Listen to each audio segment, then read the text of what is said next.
Well, hi folks. This is our Q&A session following this morning's sermon on the online service for St Thomas, January the 17th.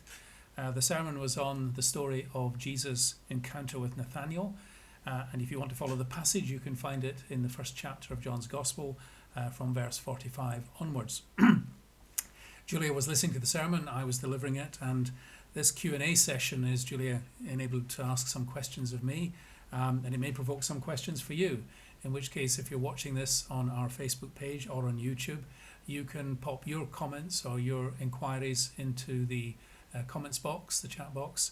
And when I view the post later on, I'll do my best to follow up if there are any additional questions to the ones that Julia is asking. So, Julia, over to you. Yes, when you spoke about whether we knew any Nathaniels who'd given us put downs if we tried to talk about our faith, I mean, there were so many yeses that came up in the chat box.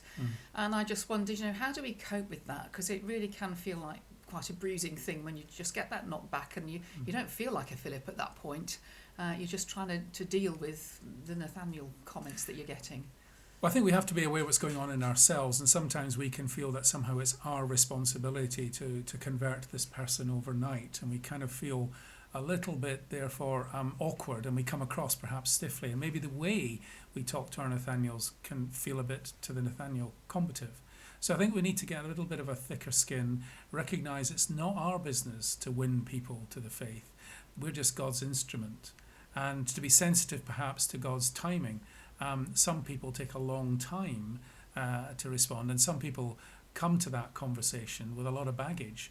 Nathaniel's words were, "Can anything good come out of Nazareth?" Which means he had an understanding or an experience or a position on Nazareth, which was prejudice or arising from his own experiences. So I think we have to get a bit of a thicker skin, and we need to recognise that we're not being called to get into an argument. It's not our job to prove the faith. And we do what Philip did, which is to say, come and see. And that doesn't necessarily, obviously, mean taking Nathanael to meet Jesus in the flesh. We can't do that, as I said in the sermon. But we can invite him to come and see in other ways, like, well, let's have a chat about that. I mean, one of the things we could say is if somebody says, well, the trouble with you Christians is X, instead of saying, no, we're not like that, say, oh, I'd like to know more about that. Perhaps you could tell me of some examples of what you're talking about. And then we're taking them seriously and we're encouraging them to open up. Now, of course, if they say don't want to talk about it, then you just have to walk away and maybe there'll be a next time. But I think Christians shouldn't feel that it's their responsibility to make people into Christians. That's God's job, not ours. Now, assuming we get them through the physical door or the digital door, as it is now, into church, things can go one of two ways, and one of these come up in the chat box, that people might be reluctant to come to church, wherever it is, because they feel everyone's going to start talking to them and they're going to feel a bit trapped and it's all going to be a bit overwhelming. But on the other hand, there are people who talk about going to church sometimes and, well, I went and nobody spoke to me. So, they were all kind of in the little circles and didn't let me in. So how do we get that balance? Well, you're right. We have to get the balance, and we have to see that the business of being church is all of our business. It's not just the vicar or the welcome team or the people with a badge. Each and every one of us has a responsibility to have our eyes open for the other. You and I have had experiences as Christians of going to churches. When we first came to Ellesmere Port, and before we started at St Thomas, we visited a church where we barely stepped across the door and we were mugged by the welcome team. Very, very welcoming and all the rest of it. It was very overwhelming, and that's as Christians. But equally, I remember back when you were in Nottingham visiting what was then the big student church of the day, very vibrant, very powerful, very right-on worship. But I stood for 20 minutes with my cup of coffee afterwards and nobody said a word. So there is a balance. But I think we just have to ask ourselves the question when we go to church, how would I feel if I was coming to this church for the first time, either as a Christian or as a non-Christian? How would I like to be welcomed? And if we ask that question of ourselves, then let's put it into practice.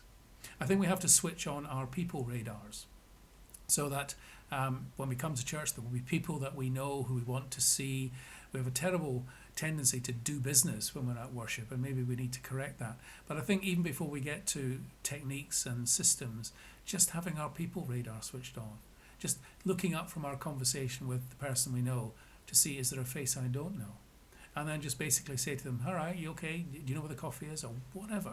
Just to be gentle, laid back, but taking an interest in them and see where it goes. And now done just to get practical, and stay practical because you've given some practical suggestions. Just one thing that we could do to help ourselves be a Philip this week.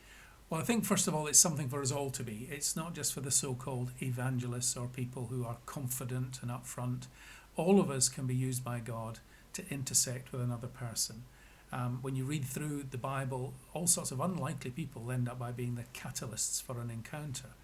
What I would say is that sometimes the encounters happen and you don't see them coming. Sometimes you know you're going to be with a person and you're hoping or expecting there'll be a conversation, and then it turns out there isn't.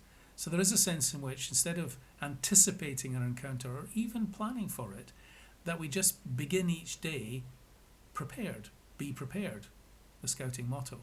You and I have done a lot of walking in our time, and we both love the Lake District. And some walks in the Lake District, it starts off in sunshine, it continues in glorious good weather. You get to the peak and you come back down again, you've had a really good day. But even if it is a great day, you always pack your rucksack with what you think you might need. So there'll be a waterproof, because it rains a lot in the Lake District and it can sometimes come down very quickly. A map and a compass, so if the fog comes down, you know where you are on the hillside. Food and drink, maybe a warm sweater because it might be warm at the ground level, but it might be quite chilly in the wind at the top. You might not need any of those things, but it's good to know you've got them with you. So I would say that each of us at the beginning of the day, just a simple prayer, Lord, I don't quite know who I'm going to meet today. I think it might be a conversation with Fred. Just help me to be ready to answer their questions. People in the church are well known, they know the Great Commission, as it's called, go into the world and make disciples. And that feels very kind of upfront and exposed. And yeah, that is the mandate placed on the church. But the verse I like is in Peter's epistle when he writes to his church, always be prepared to give an account of the hope you have within you, but do so with gentleness and respect. And what I think that means for ordinary Christians like us is be prepared to tell your story and let people speak to you and treat them with courtesy and kindness. If we come across as bullish and you need to give your life to the Lord, people will back off. If we come across as genuinely interested in the other person, and that's not just a ploy to hook them, then people will warm to us, even if they are Nathaniel, even if sometime in the past they've knocked us back. So just that simple, pack your rucksack with prayer in the morning and be persistent and don't give up too quickly. Right, I've got my rucksack there and I'm going to be packing it tomorrow morning. Okay, folks, I hope you've enjoyed our little conversation. If you do have any questions you want to ask or things you want to raise, please do so in the chat box. And as I said at the beginning, I'll get back to you as soon as I can. Have a good day. Bye for now.